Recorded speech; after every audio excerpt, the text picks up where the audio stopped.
Dissect The Walking Dead. Yes. Hey everybody, welcome to another session of J&J Dissects The Walking Dead. Thanks for joining us. It's Monday evening for the Twitch viewers and whatever time or day you guys are watching us over on YouTube. Before we jump on into this week's episode, usual announcements. We are a charity centric website and video kind of group of friends. Our goal here is to raise money for charity, so if you guys can donate, there's links down below where you guys can donate towards the American Foundation for Suicide Prevention. There's also a link for our Twitch followers for the Red Cross to help out with the recovery from the hurricanes. If you guys can't donate, we understand that. What you can do to help us out is just like, subscribe, follow us on all the social medias, Twitch, Twitter, Instagram, Facebook, YouTube. Head on over to echo5studios.com. Like, share, subscribe. It'll boost us up in the viewerships. And what we can do is we can take all that ad revenue and give that towards charity. Because 100% of any revenue from our videos goes towards charity. We can't take it as a click on the ads, but do with that information as you will. So now, James, what's going on, man? Nothing much, man. How you doing tonight, Jason? Hey, not doing too bad. Not doing too bad at all. Well, so I can't hold the excitement, so we're gonna have a special guest sometime soon. We're gonna work over the details with him. We'll announce it when it's official. But definitely stay tuned. We'll have a special guest that's entranced in the zombie genre on a professional level. So he's a well-renowned. I won't give away his profession at this point, but we're in the preliminary, I guess you can call it, stages of setting up him to join our show. So if you're a dedicated viewer and a zombie fan, you'll enjoy this one. So when everything is 100% official, we will reveal who that is. But for now, it's agreed upon, let's just say. Yeah, so we're working towards a finale here for him. Wow. Big fan of his work. Would love to have him on, ask a bunch of questions. His brain. Yep. We'll keep you guys posted. Someone's going to follow us on the social media so you guys know when, what time that interview will take place. We'll give you guys plenty of heads up so you guys can definitely schedule that in. Make sure you guys can get there and watch it live. And ask any questions too. But tonight, let's go ahead and jump in and talk about this Walking Dead episode that we just watched last night.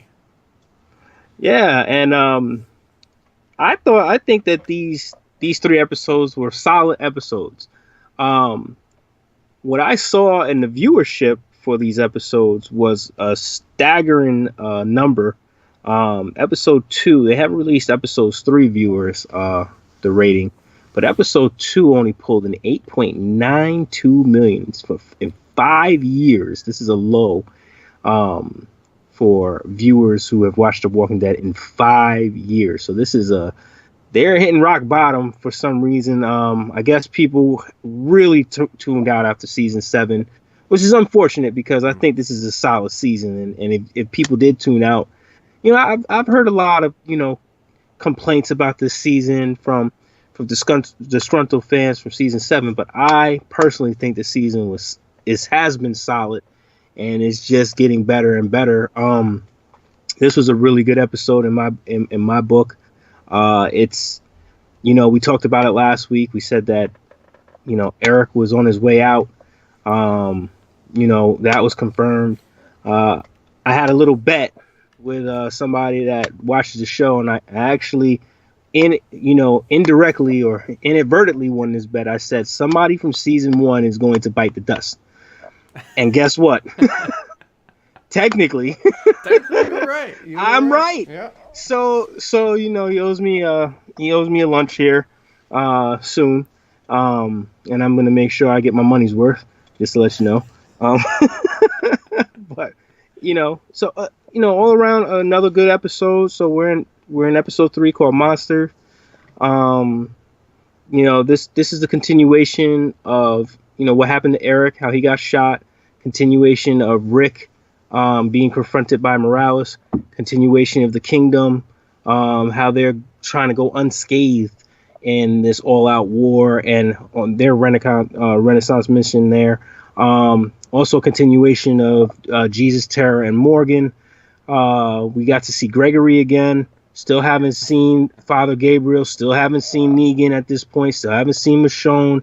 A lot of characters are still missing, but it's not like they're giving us a bunch of filler episodes here.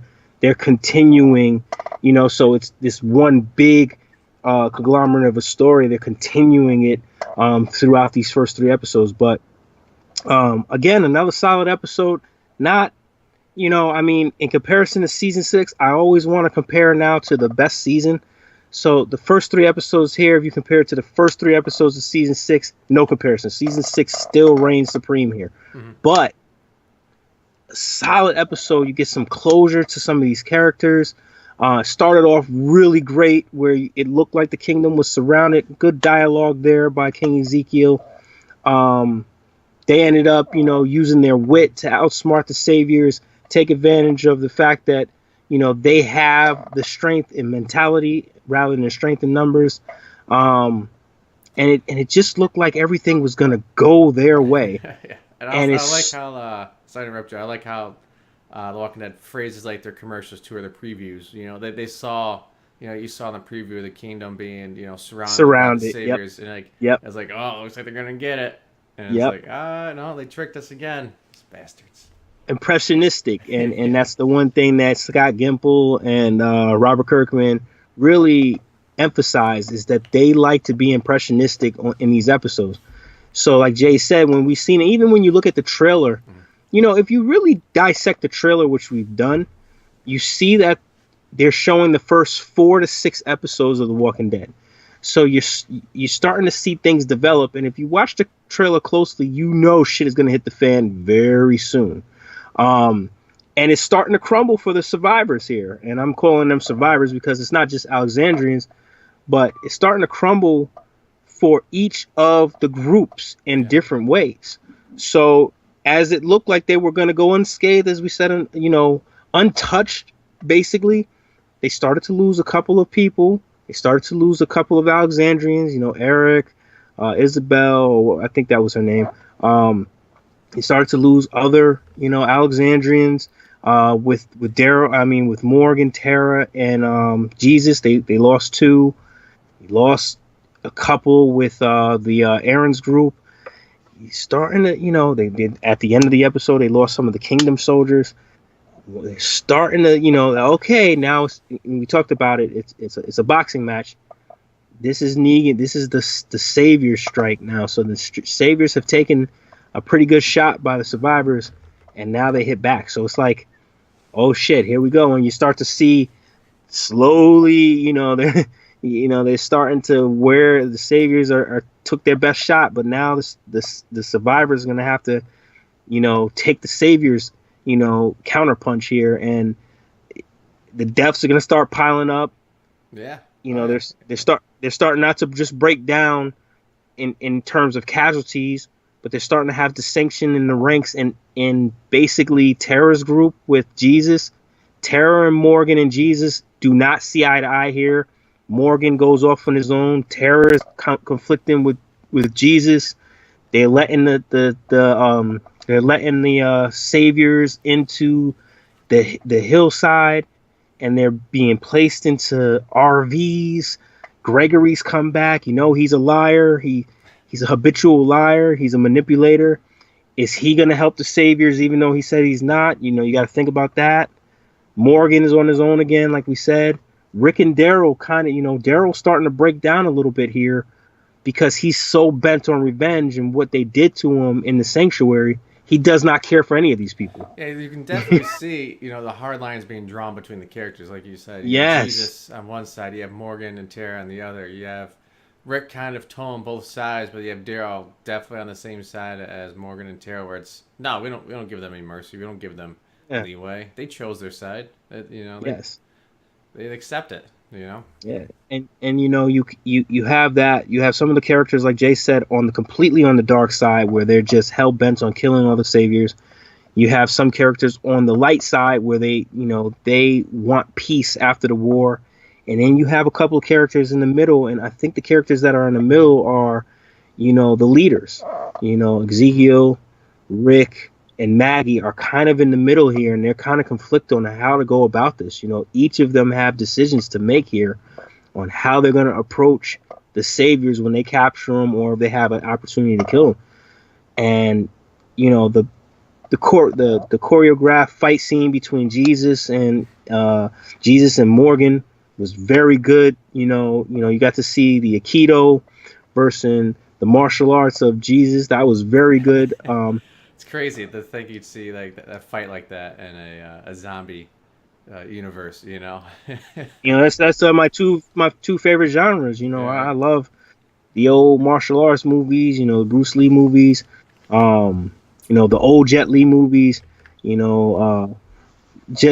I watched all the kung fu movies. Even I didn't care if they didn't have, they had subtitles or not. I still watched them. Mm-hmm. And to see Jesus and Morgan fight it out like that was just like an extra treat there.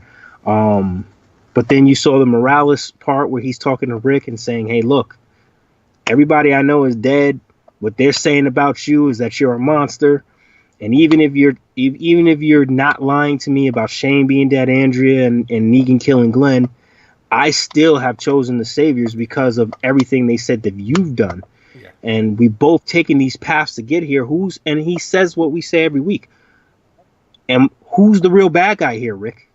you know? I had a little mixed feelings about that because, like you said, it's what we've been talking about. At the same time, it takes that viewer interpretation out of the equation, and they're just plainly telling you, hey, think about this, look at this, but I mean, it's a good point to make, for people who haven't necessarily considered it, that, a point of view from the saviors, they're not just mindless bad guys, that they consciously made this decision that, hey, I could be out by myself and probably die, or I can just survive this way, just survive somehow, Sure, he bashed a couple brains in, but hey, everybody else is alive still, so you're welcome. Again, you got to compare the bashing of the brains into Rick, basically, mutilating Gareth with his machete. Yeah. Or, Rick, shooting Bob after he hit the cop named Bob in the back and broke his back and standing over him and shooting him execution style. What about Rick shooting one of the saviors point blank in the face when Carol and Maggie were kidnapped and they went to go rescue him, and he shot the savior directly in the face. I mean, they have brutally killed just as Negan has done. Only Negan did that in front of them. The survivors are doing, they're brutally killing people, in front of their people as well. So it's an interpretation of how you view good versus evil, and there's really no solid definitive answer on who's good and who's evil in this show. So go back to was the season finale of season 5 there when Morgan comes in and when Rick's giving a speech covering the Walker blood, and he tells the people of Alexandria, I had to consider how many of you I had to kill to save you. Isn't that what Negan's doing? Correct. And not only that, you got to look at Rick is, like we said, he's ruthlessly killing people. Yeah. It's the same as Negan. It's the same thing. But yeah, that's tough. And of course, Daryl comes in and shuts that conversation down. Damn. Yeah, and you can't blame him. You kidnap him, you torture him, you make him eat dog food sandwich, and you make him listen to that goddamn Easy Street over and over and over again. That will drive somebody insane. He has no... If Rick in the group didn't step in and say, hey, let's use Dwight to our benefit and actually be able to do that, Daryl would have killed Dwight. Like, Daryl is a rabid dog right now. So... Yeah. And I believe that he was there. He was there listening, and as soon as, Morales was saying, I'm Negan, he's like, well, that's the end of that. Yeah, that's exactly, and that brings Daryl back to when he was surrounded. Yeah. And all the saviors, including Fat Joey, said, who are you? And then that one said Negan, and they all said Negan at the same time. That's just triggering. It's almost like post-traumatic stress disorder. You gotta, certain things will trigger somebody that's suffering from that to do heinous things or to have, a recurrence of that. So that's what happened with Daryl. He's like, fuck this. I don't need another person, saying they're Negan. I don't care if we went to Atlanta together. I really don't. Because he didn't. Morales didn't. Just all around, just a solid episode. And again, just when you think the survivors are on the cusp of just having an advantage over the saviors. I mean, the kingdom killed several of the savior soldiers. I mean, they looked like they were, battle formations looked great. They looked like they just had the upper hand until the end. They were ambushed. Yeah, only thing I was a little curious about was when they ambushed the saviors, as far as like, were they like shooting across like on the opposite sides? Because that doesn't sound smart. But I wasn't sure what the angles were or anything like that, because otherwise they're just going to be shooting each other too. Right. It sounds good in practice. Oh, let's put the enemy in the middle, the shoe into the middle, but bullets go to the other side too. So I wasn't too sure as far as that strategy goes. But yeah, and then the ending. They got torn up. They got that's the actual 50 cal up there. That's going to tear apart people pretty badly. Even if King Ezekiel has people stand in front of him, those rounds are going to tear them up. Go through them. Tear up King Ezekiel. There's no saving that. That's just I think it's destructive. The only thing that will save King Ezekiel is if, it went through one person and it stopped in his armor, because it'll go directly through it. And I think they showed you with the shots that these bullets were just ripping through the bodies that even were laying on top of King Ezekiel. And the thing that you have to pay attention to is this was shown in the trailer. This is the counterpunch. This is how the saviors are going to, the first round of the boxing match went to the survivors. They got a knockdown. They won that round 10-8.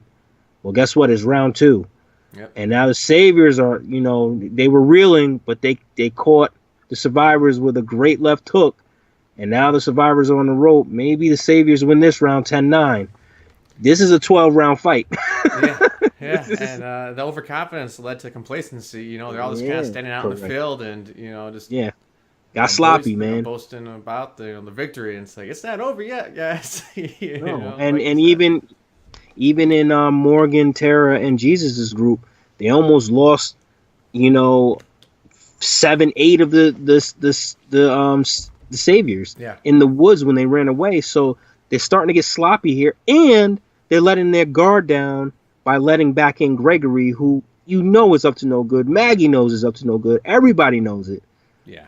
And now you're putting Gregory in the vicinity of the saviors that are being kept in the arm. That has recipe for disaster. That's just bad.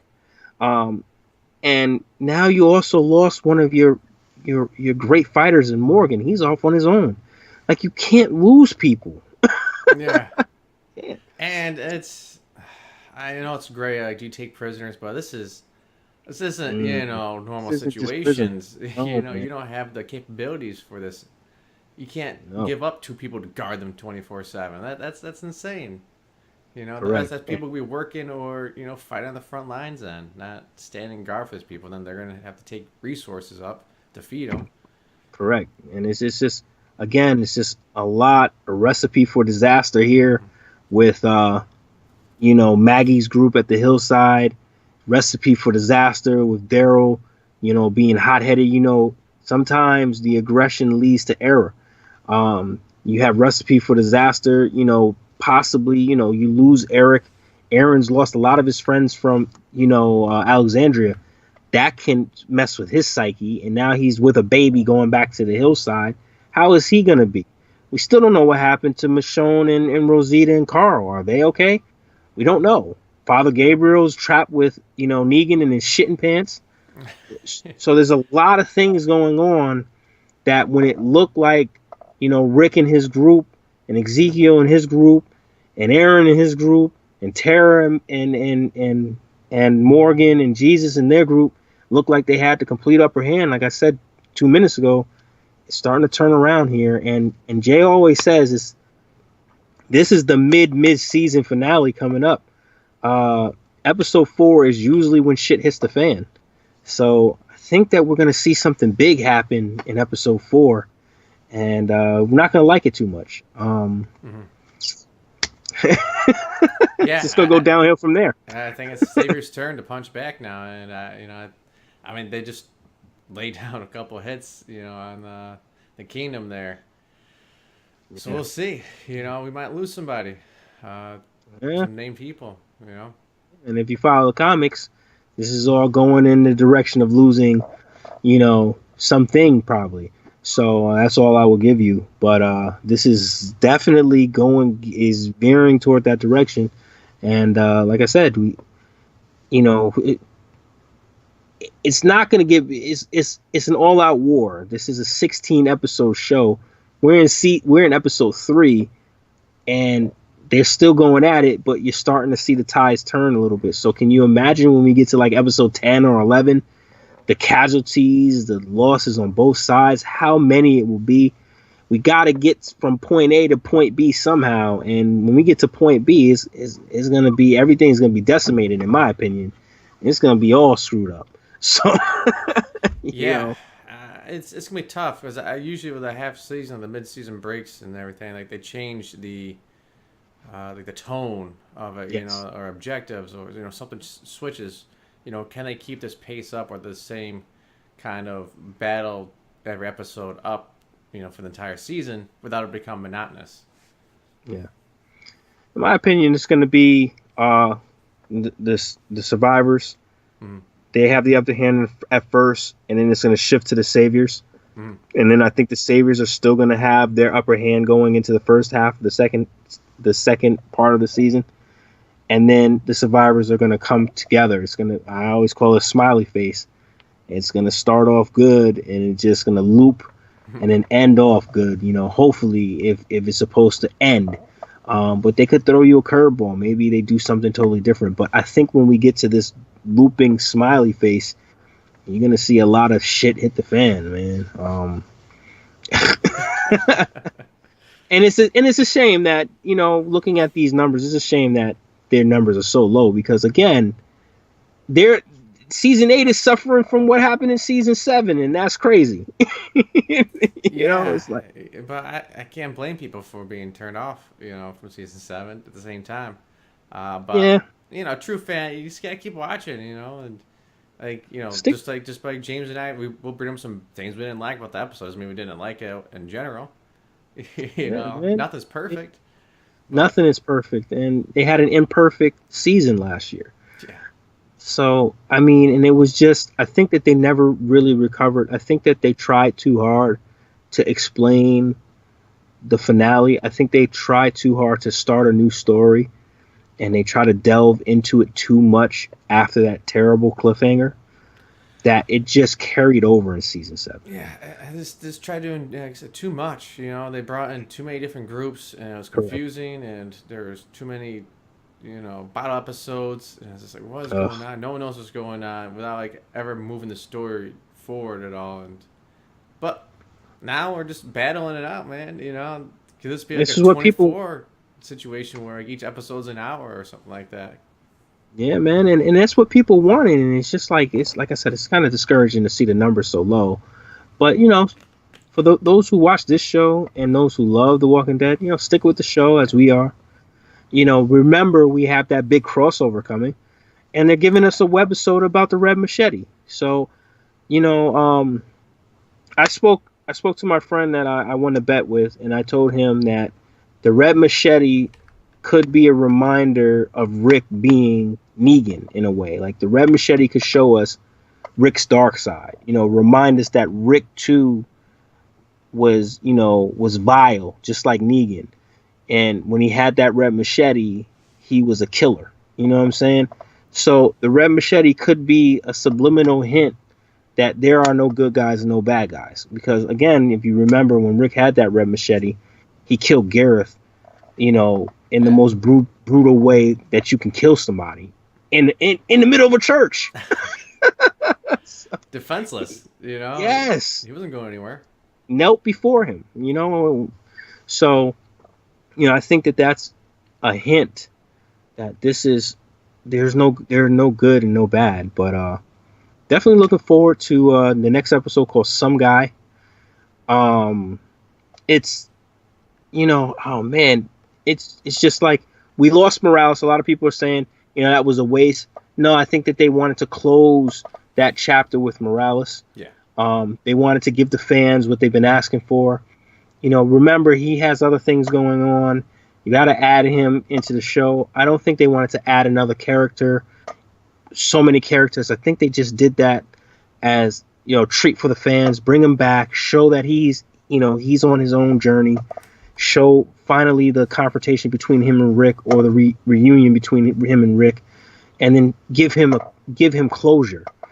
And they did that success. I mean, they really knocked that out, because he showed that he's battle tested, he's lost things, and just like that, boom, he's gone, and it's just nobody's safe, and anybody could die at any time.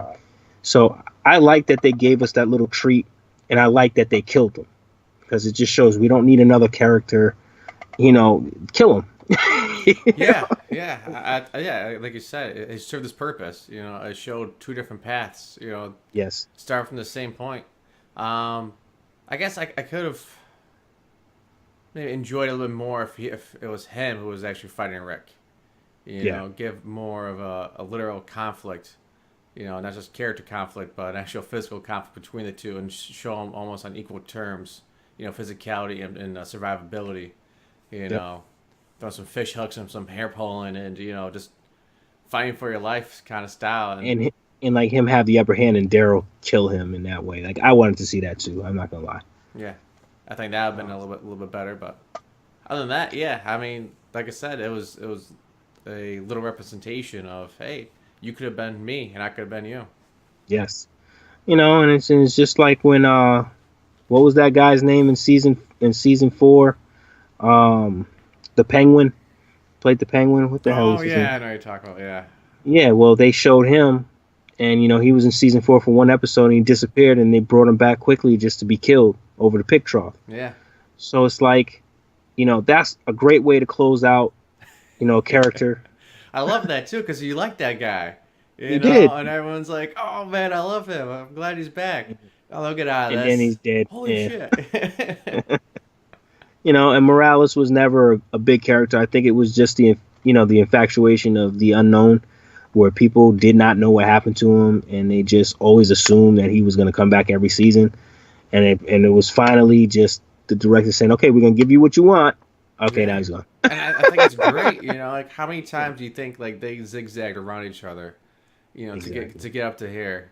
How close were they? Just like a day behind or something like that. And and he even said it, man. He even said it too. He was like, Rick, just to think we were on the same path, the same time, and we ended up in these two spaces. Like, so he did confirm, hey, look. Yeah. But oh man, it was awesome. Predictions for episode 4, Jay. Seeing everything that happened. What do you think is going on in episode 4? Well, we got to cover the kingdom. We got to see what's going on with them. They probably suffered the most losses right now. Correct. And the bleeding might not stop just there. I agree. That 50 cal tore them up. And I think the Keen's fine. I think Jerry's fine. I think a lot of the other Kingdom Knights are unfortunately dead. Carol's fine for right now. We'll see, though. We'll see where she goes. I think she should be fine for a bit. They're going to follow the comic book style. But well, Carol, she's also fine because she had some, she was held at gunpoint in the trailer. So we know that she survived, at least. Yeah. Which is good, because I wouldn't want her to die in that way. No. She wouldn't be like in the mass carnage there. Correct. Other than that, I mean, hopefully we'll find out Gregory. I don't think we'll see Father Gabriel for a bit. He might be coming towards the end of tomorrow's season. That could be the pinnacle. I could see that being the catalyst for something. Yep. But the timeline just seems, it's tough to keep track of it. It is still jumbled, and that would Yeah. be my only complaint. Is it's kind of jumbled a little bit, and it's kind of skipping and going back and forth, and it can be confusing. But I'd rather them have it jumbled than have separate episodes about this and not advance the story. Yeah, I don't need to be over-explaining. I need Because to be holding my hand. I can. no, you Okay, don't. is it You the can same put it day, the together. next day? Okay, it doesn't really matter, but don't, we don't have to sit there and give you a, Yeah, you know, this is fades. where they improved from season 7. I think that they did a good job. So I'm not sure where they are. They might have to work together to fight their way out, or, who's to say how where that goes. But I can't imagine it being too good for him. Which would be a No. shame. I like him. Yeah. But we'll probably find out something about him sooner rather than later. Yep. It's been a couple episodes, so he's due. Yeah, and you got to look back on the first episode of the season, and they're having a lot of callbacks to season 1. I watched a couple YouTube you know reviews, and they made a lot of good points. Obviously, we talked about the teddy bear girl. That actually was the same teddy bear girl from Yeah. season 1, just Awesome. grown up. And they brought her back for that one clip, so it was almost like she was an adult in the distance, but it was really her, So they took her, 7 years later when she's about a teenager, Yeah. and they gave her the same makeup, so that was cool. And then they had the pan out shot of the trailer, which was the same as the pan out shot of the tank in episode 1. Mhm. Had a lot of dialogue they used from episode 1 in the season premiere. Just a lot of callbacks to season 1, and it's been like that even with Morales, and some of the things that Negan has said is very Shane like, the way he's talking to Rick. Yeah. So it's like you're getting a lot of callbacks here, and I really like that. So I really enjoyed watching those reviews that discussed the callbacks. So, and it made me watch the 3 episodes again and say, oh yeah, that's right. So in my opinion, if you go into this episode, it's just gonna, like Jay says, gonna be the continuation, but you're gonna have some more callbacks. And I think that not only are you gonna have the continuation, but you're gonna have the start of, maybe, like Jay said, Father Gabriel and Negan. You're gonna see that story develop, and you never know, we may get a glimpse of what's going on in Alexandria. So this is gonna be a big episode. This is Jay's mid-season finale, as we call it. Yeah, this is where, the gas starts getting pressed towards the floor. We got to get to this Yeah. mid-season, and this is where we start to see kind of the pathway to it. Yes, and very, very good question that we had. Most memorable mid seasons, because that's all I've been talking about with some certain fans. I'm calling it Jay's mid-season finale. So Jay has a lot of little nicknames for things, courtesy of me giving the nicknames, because it's just funny. But favorite mid-season finales. Definitely you got to go back to Here's Not Here. Yeah, that's what I was going to say, yeah. That was a huge mid-season finale. You can also go back to, I think that one would stand out the most, but you can also probably go back to season 3, even though episode 3 of season 3 was more of the mid-season finale. But around that time period, you have to really look. But the best one, what I had to say, was Here's Not Here, and then of course episode 4, in season 4, as they geared up for war there, with the governor and Woodbury. So this one, I hope takes the direction of that, instead of following up, because if you have a strong episode 3, they usually taper down on episode 4. Yeah. But I think we're building up to a really strong episode 4. So Yeah, and you got to go back to, for me, it's season 3, Killer yeah, of the that's Den. yeah, That's where that's Lori and the prison. that was a huge episode 4. Huge. You That was lost the best T-Dog, one. You lost Lori. That was, You and know. you thought that you lost Carol for a while. Yeah. That was an unbelievable. That was the best one. That's what I meant to say. I'm sorry. I said season 4, but I meant season 3. That was the benchmark. Yeah, that's crazy. Yeah. That's out of nowhere. It was like the Red Wedding from Game of Thrones. It's like, a random episode where everybody starts dying. It's like, what? Here? Now? Yeah. The two really big characters done. And it wasn't like it was like two big characters done the same way. Two big characters heroically died in their own ways. And they were completely torn apart in their own ways. So I think that was a great episode. And again, it was the choices that Rick made to keep Andrew alive that cost him his wife and his dear friend T-Dog. So, the choices you make, man. Yeah. Let's see if that's going to affect some of these fighters. Season 4, episode 4 was good one, too. That's where we met the person we were just talking about, the actor who plays the Penguin now. Yeah, I know, and that was the breakup of Carol and Rick. And that was her. That was him basically telling Carol, "Hey, look, Sam." Looks like Sam. Correct. It's him basically giving Carol the outs, saying, you gotta get the fuck out of here. Right. You've been banished. Yeah. You got enough gas, you'll make it. It's a good thing she came back. I know. I mean, she saved their lives dozens of times since then. So, we'll see, man. That was a good question. Our favorite mid seasons. Another good question this is for Jay. Where do you think the season is going? This is for you, especially for you. Where do you think the season is going in terms of the comic book? Do you think that they're going to continue to follow the path, or do you think they're going to throw a wrench in it, judging by what you see now? So we talked about this before, but now adding characters like Daryl, adding characters like Carol now in it, Morgan, who all these characters are dead in the comic or don't exist. Where do you see them going? Especially with the flashback that not flashback, but the premonition that Rick had.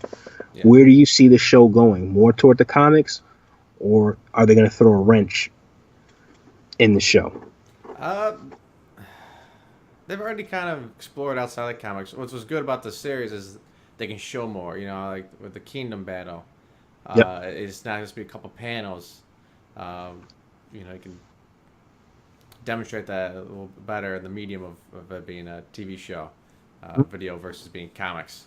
I think they're going to hit the landmarks of the comics, but things have already changed. Things I didn't predict at all.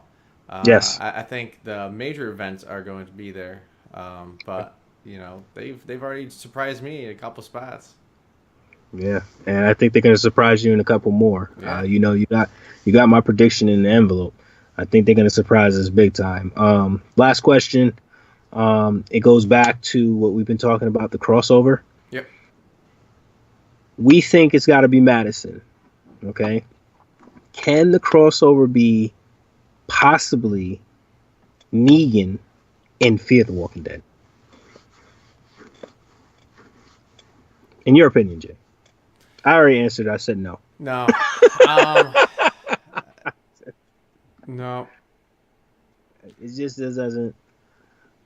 The way that the person put it was, where did Negan come from to make it to the sanctuary? And I think he was always in this area. Yeah. I don't think he was out west. As far as I have to check his origin story out, but I don't think he was actually ever out that way. Me neither. So I think I'm just rooting for Alpha. That's just me. Love to see that happen. Anything else would be a disappointment, I think. Because anything else would be like a cameo, like a morale situation. Yeah.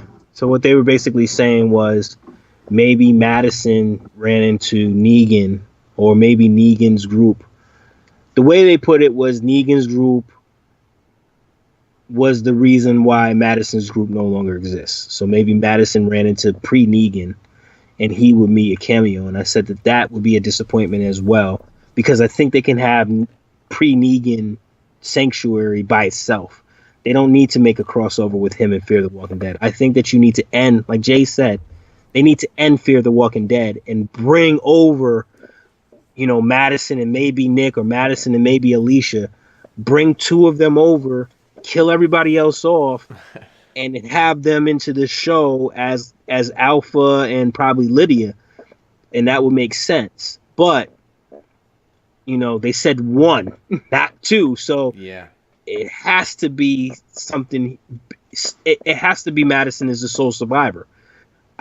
If not, it will be Alicia, and I just don't understand why they would have Fear the Walking Dead with Alicia being the sole survivor, or maybe they remix it and make Nick the sole survivor. But I think Madison would be stronger because they're gearing up for that. So and she just look at the comics of who Alpha is. I think she's perfect for it. I think she is too. I think Kim that's probably why I'm pushing more for her, is that I think, it's a perfect match as far as actress to role. Oh God, that'd be crazy. She's awesome too. Yeah, because anything else has to go from Fair over, because anything from Walking Dead to Fair is short term. I can't imagine Fair lasting very much longer. Yeah, I agree. I haven't heard anything as far as contract extensions or anything like that, and you'd probably want to have that tied up before you start shooting for, a season coming up. I agree with that, and I think that these characters, I think that this would be awesome. That it'd be like a super webisode of a backstory of the Whisperers. Like you've had the backstories of Shane, not backstory, but you had like a more descriptive Shane character. Mm-hmm. You didn't really have the backstory of the governor like in the comic books with the novels. I think this was like that. But you had kind of more of a backstory with the Alexandrians a little bit there. You had the backstory with the Hunters and Gareth. I like how they did that, how it was Terminus first and they turned into, the Hunters. So you had a backstory with that. But this is the ultimate backstory. This is 3 seasons worth of a backstory. You can make it happen. And if you make it anything else, your numbers will go further down. Yeah. It's just like, come on. Yeah. Yeah. Because anything else Walking Dead come over, it's just be camo. You don't want to see Abraham. It's been like, oh, hey, how's it going? Yeah, you got to go take that road. All right, have a good one. What? I would throw something at the wall. Yeah, I'd probably get in trouble with my wife because I would break something in here. So, speaking of Alpha, and what would you do if at the end of the season it's a certain comic book scene? I'm not going to describe too much of it, but it's placement of some heads, and the only thing they do is they show, like the backs of them, so you don't get to see the faces, and they leave on a cliffhanger of who they are. What would you do if that was the ending for this season? So basically, they would have to have another huge time jump, and they would have to end the war 6 episodes early because there's so much in between. The spiked heads, is that what you're talking about? Yeah. And they didn't show whose heads they were. I actually would accept that season finale more than I would accept the season 6 cliffhanger. Yeah. And let me explain why. Because that is showing us another event that's going to happen. That's not a break in an event just to get it's not a ratings grab. It's not a break in an event that shouldn't be broken. Yeah. It's actually a depiction of an event that's coming up. It's not broken from the main storyline. It's letting us know, just like Wolves Not Far and season 5 finale, you got a little taste of what's next, a little taste of the next antagonist. This would be a perfect setup for it. Maybe it's a futuristic thing. I would love to see that. Even more so, I would love to see, somebody put a head on a spike and it be covered. And then when they pan out, they show a bald-headed, Kim Dickens. That would be awesome too, because now you're like, holy shit, how did Kim get here? And that'll be the conclusion of Fear the Walking Dead. So I would actually love it, man. I don't know if people were expecting me to say that or not, but that would be awesome. I would absolutely love it, man. It would just make me look forward to season 9 even more. Right. Yeah. Well, let's not think too far down the road. We're still going through this war. We'll see, man. We'll see. Yeah, we don't want to lose track of what's going on. I think it's going to continue to. I think it's going to continue to progress upward. Um, I do have a bad feeling about Morgan. Either Morgan is going to venture off on his own. I have a bad feeling about Daryl. I think Daryl can take a comic book character's storyline. If you do read the comics, if you did play the Telltale games, there's a certain character that goes off on their own. I think Daryl could take that the way he's, the path that he's going down. I think Morgan could take that path. I think Morgan could bite the dust. There's a lot of different scenarios that I could see playing out, and we just got to keep watching them, to see if they actually do. So, the mid-season finale next week, we're going to be back. I'm definitely going to touch base with this special guest and try to set something up. It will be, we'll make it a Wednesday because we like to, we'll probably we'll actually make it a day that he could do it. Yeah, we'll around his guy. Yeah, he's a little bit bigger than us, by far. So, but we'll definitely go by his schedule. He seems like he's open to join us when we need him to join us. So, hopefully we'll shoot for Wednesday. If not, we'll shoot for another day. But again, we'll confirm when it's 100% official. Yeah, we'll keep you guys posted. So keep following us on Twitch, Twitter, or Facebook. That's usually we do most of our updates. Subscribe to us on YouTube so you get the notifications that we have a new video up there as well. Head on over to echo5zeros.com for any postings up that way, any blogs or anything like that as well. Other than that, James, you have anything out before we close it out for the night? Oh, definitely. Like I said, stay tuned for episode 4. Definitely check out the website. I've been directing a lot of people to the website. A lot of people love the Walker Stalker, How to Survive the Walker Stalker. A lot of people have been asking me when you're going to post the review. I've gone on the website. A friend of mine showed me the website on Facebook, downloaded a bunch of pictures. Check it out. If you're on Facebook, like Echo 5 Studios, and you can check out all the great pictures. Jay is an incredible Joker. Kelsey is an incredible Harley Quinn. So, if you're a comic book fan, you appreciate that. But Jay really nailed it. I was really impressed there. Just look at all the pictures of Jay's past dinner guests. He sat down with them, a couple of nights and said, when I come down to the Walker Stalker, you guys got to take pictures with me so I can show it off, especially to James. Well, they actually want to take pictures of me. It was weird. I know. Like, all right. Yeah, all right. I got some time. Well, hurry up. I got to do a board game. Right. But yeah, we'll be doing a review this Wednesday, actually. Kelsey Perfect. and I will be jumping on there. So Perfect. And 10:30 p.m. Eastern Standard Time. Perfect. And as I already promised, I will be in the comics section. I will be trolling and showing my jealousy a little bit there while you guys show us all the goddamn pictures and autographs. So I will be, attending. Perfect.